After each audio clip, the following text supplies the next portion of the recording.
Halo gengs, Assalamualaikum. Jumpa lagi sama Aufa. Hari ini kita akan ngebahas cara cepat mengerjakan dua loop pada listrik DC. Nah, loop di sini yang kita pakai itu yang bentuknya paralel. Jadi yang kayak gini. Bukan yang bentuknya loop-loop yang misalkan 3 loop kayak gini. Ya, bukan yang kayak gini karena untuk ngerjain yang ini lebih agak susah gitu kan ya. Kita akan batasin di looping yang dia bentuknya paralel, bisa 2 loop, 3 loop, mau sampai 100 loop, kalian bisa pakai cara ini dan ini lebih cepat daripada yang eliminasi sama substitusi kemarin. So, nggak pakai lama, kita langsung aja ya. Physics time. What's up, what's up, what's up, what's up, what's up? Ya, ini cara mengerjakan dua loop yang lebih cepat kilat kayak gitu deh pokoknya. Kita kemarin ngerjainnya ada eliminasi, substitusi, pakai hukum 1 Kirchhoff, 2 Kirchhoff, panjang pokoknya ya. Itu kalau kalian ulangan gitu ya, ada 20 soal misalkan. Nah, satu soal itu udah menghabiskan setengah waktu sendiri kali.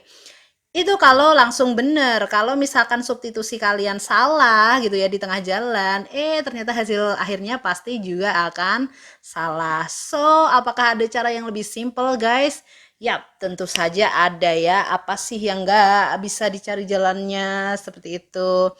Nah, lihat di sini aku udah punya rangkaian 2 loop. Jadi cara ini tuh sebenarnya bisa juga 3 loop, 4 loop, 5 loop, 10 loop asalkan dia paralel gitu ya. Di sini perhatikan dulu gambarnya ya. Kayak ada R1, GGL1, lihat panjang dulu baru pendek. R2, GGL2, R3, GGL3. Oke, kita untuk cara cepat harus nulisin AB atau kalian boleh pakai huruf lain sih sebenarnya. Aku di sini pakai AB aja ya. Nah, di sini syaratnya kita harus nentuin arusnya. Arusnya itu keluar semua dari titik percabangan. Jadi ada I1, I2, dan I3 kayak gitu ya. Oke, keluar semua dari titik A. Nah, yang bisa kita cari kalau lewat cara cepat itu adalah V-nya dulu. Tegangan AB. Oke, lihat R1, R2, dan R3 itu adalah rangkaian paralel. Kalian masih ingat kan kalau rangkaian paralel itu tegangannya sama, alias kalau aku pakai tegangan AB mau lewat sini, mau lewat tengah, atau mau lewat sana itu tegangannya pasti sama. So, aku dapat VAB itu sama dengan IAB kali RAB. Nah, sekarang IAB-nya bagaimana? IAB itu adalah I gabungan dari kesemuanya ya kan. Ingat kalau paralel itu I-nya harus dijumlahin. So, kita akan dapat seperti ini guys ya. Jadi I1 ya GGL1 dibagi R1. I2 GGL2 dibagi R2. I3 GGL3 bagi R3. Sedangkan R-nya dia paralel. Oh ya, kenapa aku di sini tadi ngejelasin dulu kalau GGL-nya di sini panjang dulu, panjang dulu, panjang dulu, maka di sini nilainya positif semua. Kalau misalkan salah satunya kembali gimana? Ya harus kita negatifkan. Contoh soalnya yang kayak kemarin nanti ya kita akan bahas. Oke, nah untuk nyari I-nya gimana? Kalau kita udah punya V, maka kita pakai yang rangkaian terbuka kayak gitu ya. Jadi V sama dengan sigma GGL plus sigma IR. Kayak gitu. Oke, aku akan pakai soal yang sama persis kayak kemarin. Kita lihat ya, kalau kemarin itu kalian menitin berapa menit kita ngerjainnya, kita akan bandingin dengan ngerjain yang cara ini, seperti itu ya. Oke, ini tadi soal yang kemarin ya, sama persis. Tinggal I-nya aku move arahnya, jadi I1, I2, dan I3 arahnya berlawanan. So, kita akan selesaiin di sini ya, berarti V sama dengan sigma GGL-nya semua dikali R paralel.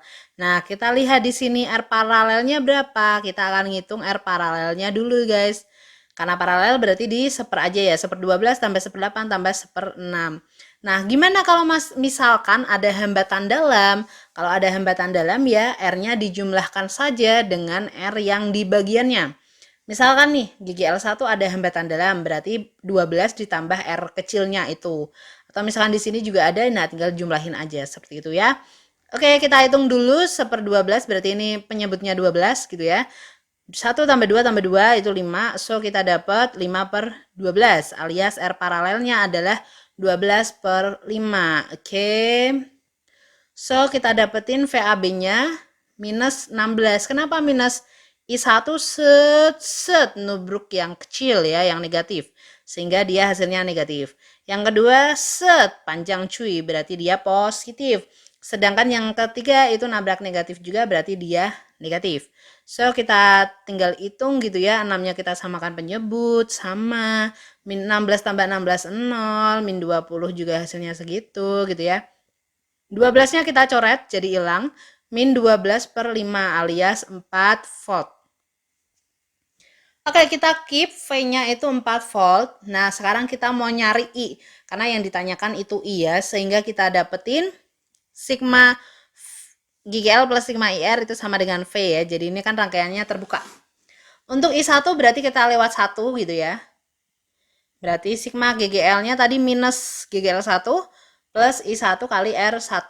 Kita masukin min 4 sama dengan min 16 ditambah I1-nya dicari, R1-nya 12. Min 16-nya pindah ke sana menjadi 12, berarti ya 12 I1. I1-nya adalah 1 ampere. Oke, arahnya tepat ya, karena yang minggu lalu.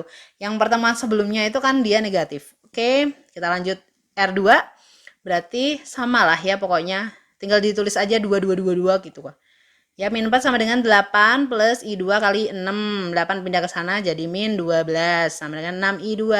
Berarti I2-nya min 2 ampere. Oke, ini sama negatif harusnya ke atas berarti arahnya. Kita lanjut untuk yang R3 itu berarti VAB-nya 3333. Hati-hati ya dia negatif.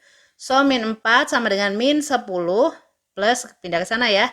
Sehingga kita dapetin di sini 6 sama dengan 6I3. Berarti I3-nya sama dengan 1 ampere. Seperti itu. Oke, nilainya sama semua kayak gitu. Itu cepet banget kan. Kita nggak tahu ini berapa menit doang gitu ya. Untuk ngerjain cara yang lama kemarin. Nah, gimana? Cepet kan guys cara pengerjaannya? So, kalau kalian pengen tahu cara cepet ngerjain soal-soal di fisika dan trik and tripnya, trik and tipsnya, silahkan kalian lihat videonya Alfa terus ya. Assalamualaikum warahmatullahi wabarakatuh.